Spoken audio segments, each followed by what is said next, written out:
I'd like to introduce Chris Baer, Vice President at eXp Realty, Stanley Rosen, President of the Rosen Group at Kai's, Jeff Garza, CEO and broker owner of Redbird Realty in San Antonio, Texas, and Mike Bernier, partner in Realty Group in Minnesota. Thank you. Give these guys a round of applause. Thanks, bro. Thank you. What's up, man? I'm pumped. Like, so there's a lot of diversity up here, and these are guys that I trust to understand the changes that are happening in today's market and in our industry today. And I'm really looking forward to this conversation because all of you are extremely fantastic in what you do, in your own perspective rights, and in the which way you do it. And I think that it's an opportunity. People like us are paying attention to all the indicators. And I think that a lot of people are falling behind and not really paying attention to what's happening around us. And you guys have built what you've built regardless of do these people that call me know that I'm even up here right now? What's going on? And you guys have built wonderful businesses for yourselves. So in this panel, what I'd really like to do is not talk about market. I don't want to talk about buyers and sellers. I don't want to talk about what's happening. I want to talk about what's happening to us, the real estate professional in our industry. Those of you that follow Stanley know that he's going to be very passionate this afternoon. And those of you that follow Mike know that he's a big part of player and understanding of why he's grown his brokerage to the way that he has. And Jeff, who happens to be a new broker owner, and in just a very short time, in less than half a year, has grown his brokerage to 50 agents already in San Antonio, Texas. So, congratulations to everyone up here. Now, let's talk about the first thing. And Mike, I'll start with you, and then we'll run to Jeff, and then we'll come back to Chris and then Stanley, if that's okay with this question, because I'd like to hear an answer from each of you. What do you believe is the biggest change happening in our industry that people are not really paying attention to? First off, I think I'm just going to go and start flipping burgers, like you said a minute ago. Okay, so I think one of the changes that's really happening, and I don't know if it's that they're not paying attention to it or not giving it proper weight, but I think what we're seeing is the emergence of new models. There's so many new models out there, and really people don't innovate without need, right? So consumers are changing what they're wanting, what they're expecting, and certain individuals in the industry are rising to that challenge and creating something. I mean, there's always been iBuyer models out there, so you'll have this argument. This is what I mean they're not paying attention, because agents are going to say, I've seen this model before 20 years ago. But what they're not really giving weight to is how well funded, well organized, and how well advertised these new models really are. So even though the concept's not new, the way that they're deploying it is very new. So I think that's something to pay attention to. Awesome. Jeff? I'm going to say that, kind of answer it by saying that the saying, the more things change, the more they say the same. To me, really, I think what's happening right now in 2019, about to be 2020, is just really a big microscope of what's been happening over the last 20 years. And right now, obviously, consumers are completely looking for a different experience. They're looking for authenticity. They're looking for people to lead with hearts. They're looking for people to be people. And so, in saying that, in our industry, I believe that the broker models, the variety of broker models that are out there, the agent models, how you can lead with the belly to belly or with the technology or whatever. The bottom line is that we know it's a tough industry, and so for me, in my estimation, consumers no longer want to be led by agents who have commission breath. They want to be led with people that have hearts. And so I think really, like I said, authenticity is going to be a big thing for what consumers are looking for moving forward. They don't want us to be giving them the same old spiel over and over and over. So I think people are looking for what they were always looking for, which was for an agent to be an advocate for their mission in life, which was to buy a home or sell a home for a variety of personal needs that have happened in their life. Awesome, and I'm going to touch on that a little bit more with you. Chris? Yeah, I'm going to kind of gear it towards maybe the agent side of it. Okay. Then the consumer side of it. It was great responses on the consumer side.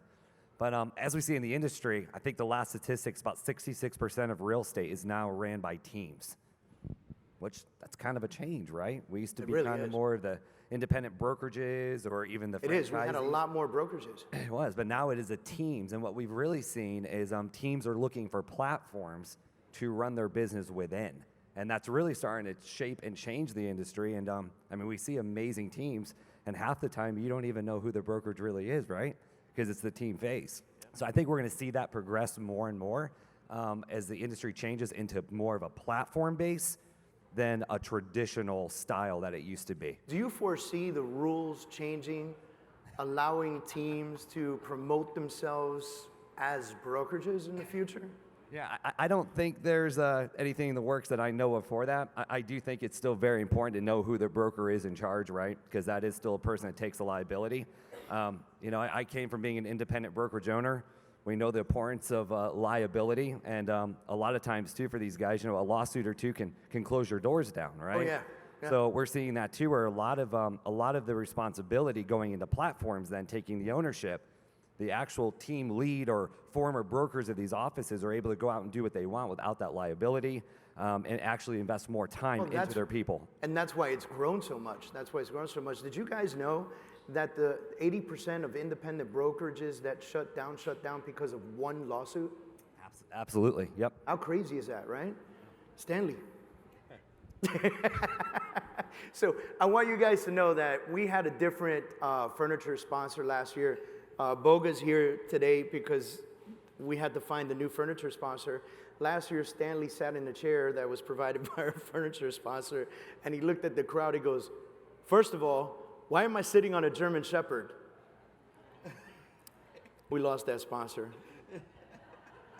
And I love Stanley so much, we brought him back. And hopefully he won't say anything about the leather. It's comfortable now, Stanley. It's comfortable. So tell me, industry change, go. I think first of all, I think we're going to be around for as long as we want to be around. Everybody asks me, Stan, how's real estate doing for you? I said, well, if you work, it works. Right. There's a lot of things going on. Everything that I do, whether it's Facebook, online, on a video, is factual. I really don't have time to hurt anybody or burn anybody. But the biggest problem that we're having in our industry today is deception. I think the consumer is being misled as far as who's who in this industry, who's the real listing agent, who's the real agent getting the business, and what type of knowledge they have. Right. And this crawled up on us little by little. Our board of realtors removed our phone numbers from the remarks. They removed our branding from the photos. And then they took away the real estate name from our name. They stripped us down. So at the end of the day, all these homes were being shared with different brokers, which brokers approved these platforms. These platforms were all approved for marketing of the property, and all the information was going back. So what I'm doing and what I've been doing is contacting, of course, past clients. You've probably heard that 20 times here. Being more out in the street, face to face, giving the personalized service. And I think that this actual situation that's going on with the iBuyer, iSeller, this, that, is just part of the business now. It's part of the business, but I refuse to pay out of pocket to build my business. I know there's a cost of doing business, Right. but the fact that they're taking my business to give it to others that are paying is a very big problem. That's a huge change for us. It's a huge change because who am I? I might as well just take my name off the board because, there's just nothing you can do. We've come... But you did say something very interesting that Jeff alluded to a little while ago, which was, even with all these changes and even with all this happening, how are you taking action? You're reaching out to everyone who knows you. You're banking on relationships. Everything is relationships. Yeah. Everything will always be. If you want to let a computer determine the value of your property, and if that's your major investment in life, go so be. Let it be. In today's world, my daughters go to shopping malls, and while they're looking and they're trying on, they're onto Amazon. And then they'll say, Dad, I'll just buy it because, we're prime. That's what we are, prime. So, the first thing I did was install a Ring doorbell in my house so I can see all the packages coming in, because we don't go to the mall anymore. The mall comes to us. Right. So I don't go to the supermarket anymore. I know. On my way home, my wife will say, can you stop at the supermarket and pick this and this up? Absolutely, no problem. While I'm in traffic, I go to Instacart, I order all the groceries, I text her, I go to be there in an hour. And that's it. I refuse. But it's a convenience thing more than anything else, and that's what we would be providing for our clients, and that's why the client mindset is shifting. That's why the client is on other platforms instead of talking to us directly, because it is almost easier for them to go to Google, search for a property, and use one of these major platforms that is using our information instead of calling you. And newsflash, guys, if you're not following up the way Stanley is and these guys up here do, they don't even remember who you are. So they're on to the next one. I love how you said that, but we do live in a times now where we want everything instantly, right? Right now. I mean, think about a time before we had to find out information, we'd have to research it, figure it out. We just ask Siri now. Right. But what we're seeing is, as much as consumers want that, consumers don't want to wait for an agent to call them back. Most of the time, consumers are calling us just to open a door, and they're ready to put an offer in because they're educating themselves. They've already driven by the property, and they're doing that homework.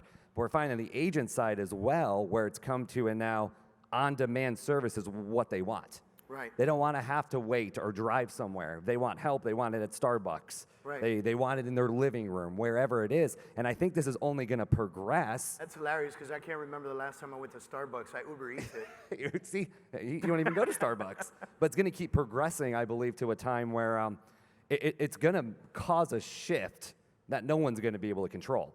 Right. Because we're setting an expectation in every other industry right now, and it's just going to follow. It's following. It's here. Mike, and before you say it, I want to hope whatever you're saying leads into this. Red Door, Purple Bricks, even though they've been driven out, Zillow, Realtor.com, all these different companies. What does that mean to us today in our future? Sure. So one thing, just to follow up real quick on what he was saying. So the idea of a transactional buyer now, all they really need is a door opener. That's kind of the way that it's being treated, right? So for us as agents, brokers, team leaders, what we got to focus on isn't lead generation for transactional buyers. It's fishing upstream before they're that transactional buyer. So back to building relationships, you got to meet them months, if not years, before they're going to buy. So your database is what you live and die by. So it's not just about someone that wants to buy right now. We need to stop thinking about lead generation, and we got to get more in the lead nurture game, the same way Zillow's doing, the same way OpCity's doing. So the more we can think like that and build relationships and leverage technology and platforms to do so, the more successful we're going to be to hold those opportunities in our fishbowl and not somebody else's. And then as far as Purple Bricks and some of the other discount brokers you're talking about, correct? Is that that was your question? Yeah, that and the use of Zillow, the use of Realtor.com and stuff like that. How does that affect our business? Where does that do for us today, right now? And what does it look for us 18 months from now, 24 months from now? So here's one thing I'll say on that. And an agent in my office came to me after Open Door came into our marketplace, and what he said is, oh my God, I had a listing appointment for tomorrow night. I just got a phone call. And the seller said, don't bother coming out. We're good. You get your Friday night back. Don't worry. We just sold Open Door. And he's like, whoa, wait a minute. I didn't know you were even talking Open Door. And right there was the mistake. What's happening with all these different models and what you're mentioning is whether it's going to be a flat fee model, a discount model, an iBuyer model, a traditional model, if you're not thinking about offering all options to all people, somehow, I'd rather be the first point of contact, not one of the options that they contact. Make me the first point of contact, tell me what you're looking for, and I will help put you in the right lane. That's where I think we need to be focusing on. Right. So you two run 100% brokerages. Correct. Right? Yep. Why 100% brokerage, and why did you feel like you needed to shift away from the old traditional model that was once upon a time 52%, Right. 55%? Guys, there was a time in real estate where you would walk into your broker's office and say, hey man, look, I'm on a 55%. Can I get a raise? Because I've sold a lot. And they go, you know what? You're right. I'm going to bump you up to 58.5.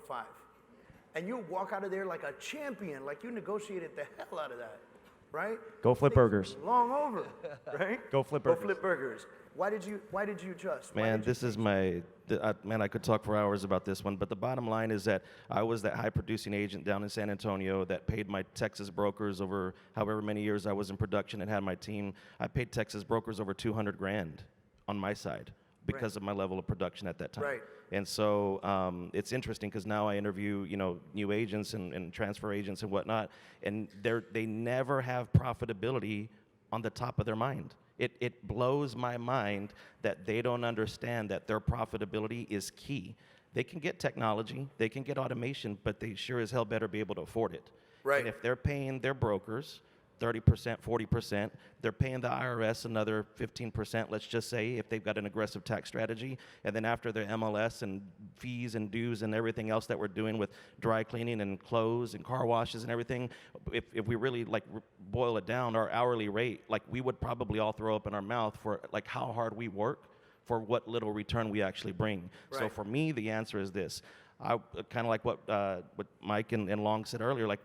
I wanted to provide an opportunity in our market where it was the brokerage that supported that person who was out there, hustling and driven to be able to be profitable and keep more money. Because honestly, with the programs that are out there and the technology that people can buy, man, we can outspend our model real quick, and then we're done.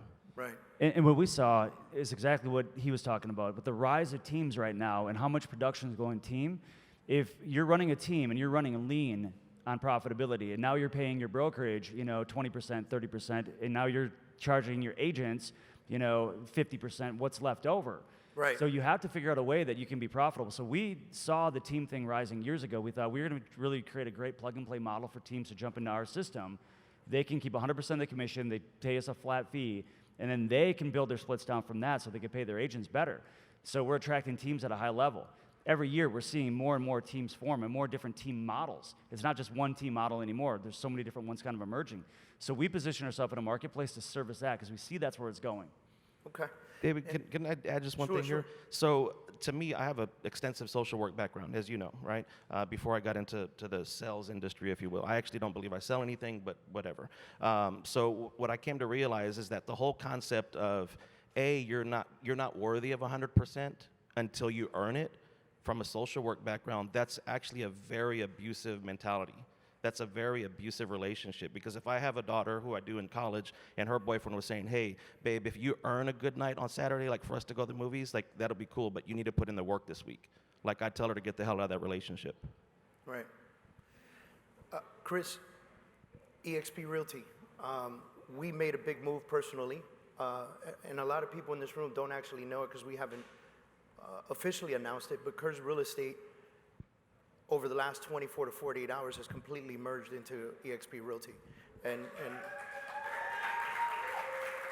wow. and we did that for a lot of reasons, very similar to what you guys are talking about, giving an opportunity to the agents to make more money, right? To not pay a ton and have other avenues of approach. How has eXp attacked that over the last, let's say, 10 years? It's been open 10 years, whatever. But over the last 4 years, it's grew exponentially for very similar reasons that these guys run really effective 100% brokerages. What does that look like? I'm really passionate about one thing. It's called ownership. That's why I own my house. That's why I tell clients if they can buy a home to buy, right? You're building into something. You're not paying off someone else's investments. And that's really my drive for eXp, even when I made the move, was so my agents could have an ownership position like I did. And not just in a local, 20 to 30 miles of where my office was, but nationally. And it's really cool because, traditional real estate, we've always said, I've always saw who makes all the money in a traditional brokerage. Who goes out there, does all the work? It's the agents. The agents go out and they do all the work, right? They're away from their families. Christmas Day, I was one of these guys. I was selling homes on Christmas Day. Away from my kids. By the way, when I was really, really active in sales, December was always my best month. I killed it. I worked the hell out of those 2 weeks everybody was off. But we were making the sacrifices, right? And then the broker, though, has all the value of that company or the franchise owner. And what does the agent get if they ever decide to sell that company? What comes back to them? It's typically nothing. That all stays in that broker's pocket or franchise owner. So that's why I was so passionate when Glenn Sanford developed this platform, which was really taking the kings off the top, right? Right. Because it's always been a pyramid. Everybody knows that? Real estate's always been a pyramid. It's always someone on top of the pyramid. It's always been that way. It's just usually the king is where all the money funnels up. But Glenn took that same pyramid, he flipped it, and now the agents are on top instead of the bottom. And when I saw that vision and what was happening, I mean, I was all in, and I'm passionate about that. That's awesome. And it's crazy because what you're seeing up here is two completely different models, but they have the same mentality. Put more money into the agent's pocket, right? Stanley, with everything changing in our markets and everybody making new things and websites coming out and promoting without giving your name, and people don't even know it's your listing, et cetera, et cetera, et cetera. We have always been faced and looked at and told, you, the real estate agent, run your own business, promote yourself. But we all are a part of multiple organizations. Do you feel that NAR has a responsibility to protect us by putting more advertisement out for the real estate professional? It's something we talked earlier today. I mean, first of all, I feel a little odd up here because everybody works with a 100% company. And that's fine, they're all my friends.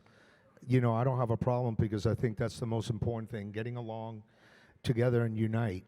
But the failure I see here is part board, part NAR. And, for the last maybe 2 or 3 months, I've been out there pushing and pushing and pushing. And all I can say is, regardless who we work for or what company we represent, I believe that none of the two organizations has showed any value of a human being. Somebody's either getting greased or paid. And at the end of the day, I'll say it straight up. That is what's happening. And this has been happening for 2 years. For 2 years, in 2017, this was happening. And, we had no protection here in the state of Florida to what we could do. If I want to advertise one of your properties, I have to ask permission. So we made a marketing agreement with Xylo, okay, because I can't even pronounce their name, And at the end of the day, I refused to pay for a designation, and we have to show our value of who we are in this industry. So, if we don't, this is the thing, we can opt out of it and not be in it, but the homeowner already is so right, the homeowner has brainwashed a different experience today. Right. They're expecting a different experience. So, at the end of the day, I'm not going to go head to head with anybody. I'm just going to create my ways. We'll create our ways. As realtors, we have to respect one another. We have to accept one another. And I believe that I've been successful in this industry because of other real estate agents as well. Awesome. And so what we're saying today, and I want everybody to hear this very loud and clear, is that it doesn't matter who you work with or for. It doesn't matter what company you're a part of. It doesn't, Stanley Rosen Group at Kai's Real Estate, Kai's company. Guys, it doesn't matter what company comes out, Zillow, Realtor.com, Chimchanchu Realty, none of that matters. What matters is what value you provide to the public, what value you create to the public. That's what really matters, and that's where we're at, right? Can I say one thing funny about that? Sure. This always amazes me. But to get a real estate license, right, in Florida, you can do it online. When I did it, it was like 30 or 40 hours. I think now it's 62 hours. 63 hours now. And you can go help someone in the largest investment that they might ever make in their life, right? But if you want to become a dog groomer and shave a dog's behind, you have to go to school for 8 months. And the hair grows back. Sum it up a little bit, right?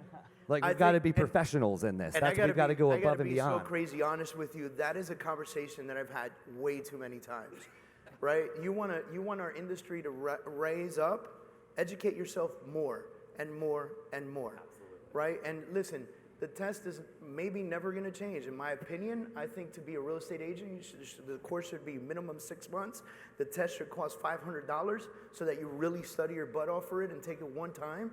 And so that way, when you hit the market, you have an abundant amount of knowledge, right?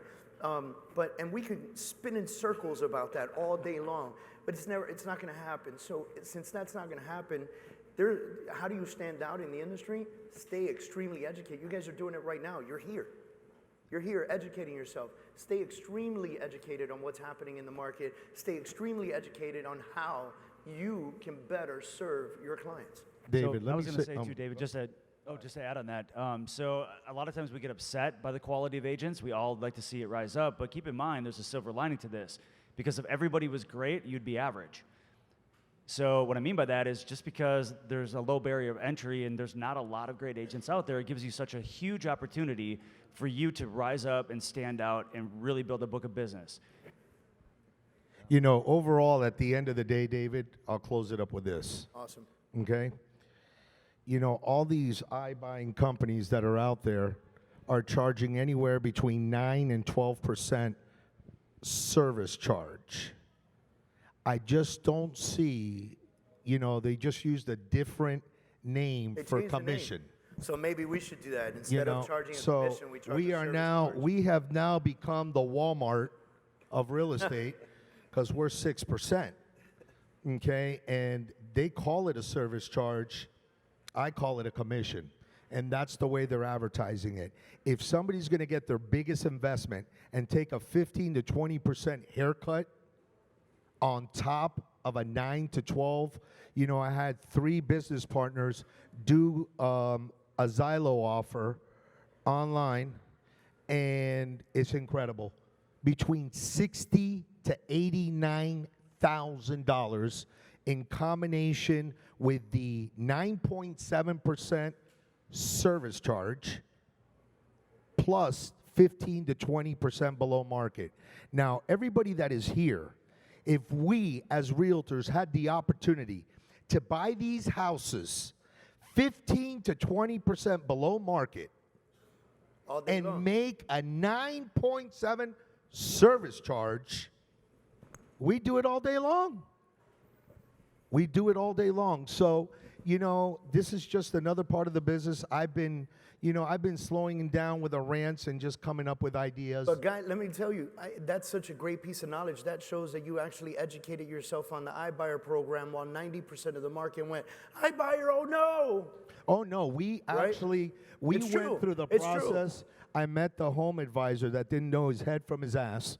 But You know, but here's the thing, you educated know, yourself. So I mean- now, when you speak to a seller, you can better educate your seller and let them know you can use me for 6% and get top dollar, or you can go that way for 9.5% and get minimum dollar. So David, one thing I want to point out about that though, so if you really look at the NAR stats, there's only a 1% difference year after year between the 2 top reasons or the 2 top things people want when they sell their home. Reason number 1 is always they want the most money, the highest sale price. With a 1% differential, it's I want to sell in a very specific time. There is people out there that will take that haircut, and for us to not understand that or be able to service it, to leave it up to some other company, that's where we're missing out the opportunity. That's where we're missing our We are opportunity. missing the opportunity. So, you know, what I said before, instead of being one of 4 different options, try to become one single point of contact that has the option. Right. And I think we're going to see that more. I know in our brokerage, we do have that now. We just released the express offers, and it's 5, 6, 7 different institutions that will make an offer at your listing presentation. Some are buy and flip, so they're going to be lower, but then some of them are also buy and holds, which is going to be more closer to an actual retail market price. awesome. And we're able to give them just options of what they can Are do. you guys getting some amazing knowledge here right now? Yeah, I'm feeling it. I'll tell you, this panel was supposed to be 20 minutes. We're like 35 minutes in. That thing has been 0 for 15 minutes. I got a timer up here. I was wondering what that was counting down Yeah, for. I want to thank you guys, and thank you guys for indulging us in allowing us the opportunity to bring these really strong, important topics to the table. And yes, you guys are the first ever to know about our merger with EXP, which is crazy. Congrats, David. Welcome, It David. hasn't even hit the news yet. These guys knew a little earlier, but you know, we appreciate and embrace industry change, and kudos to everybody here and what you do in your businesses. It's amazing. I mean, we work together. We work together. You know, we're now working together. I talk to this guy. I all don't the know who time. you guys are. Now you do. But you know what? Just let's respect one another in this industry. It doesn't matter if you're an old agent or a new agent. Let's all get along, get to the end, go to the bank and make a deposit. Thank you. That's right. Amen. Thank you, guys. Thank you. Thank you. Thank you, bro. Thank you. Thank you. Thank you. Thank you, brother. Appreciate you. Chris, thank you.